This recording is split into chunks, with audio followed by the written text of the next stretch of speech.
নূর, আসসালামু আলাইকুম। প্রচণ্ড গরমে আমরা কোনো রকম ভিডিও ছাড়িনি, এতটা পরিমাণে গরম ছিল। একটু ঠান্ডা পড়েছিল, আবার বৃষ্টি, আজ থেকে রোদে গরম।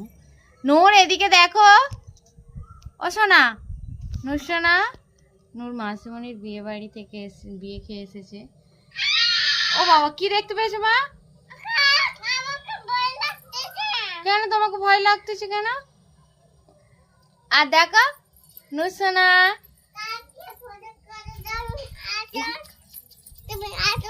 আমি যাচ্ছি, চলো চলো চলো। এ দেখো নূর সোনা, বলো লাইক করো আমার নূর সোনার ভিডিওকে, লাইক করো। এই যে আমার নূর সোনা নাচছে, নাচো নাচো। ও ও ও ও ও ও বাবা, ও বাবা, ও ও ও নাচছে নাচছে। এটা কি ধরনের নাচ হচ্ছে? তুমি তোমার মাসিমণির বিয়েতে নেচেছো ডান্স? আমার নূর সোনা খুব সুন্দর ডান্স করেছে। ও একার যদি ডান্স করতো আমি অবশ্যই শেয়ার করতাম। মাসিমণিদের সঙ্গে না ডান্স করেছি, তাই শেয়ার করতে পারছি না। Thank you.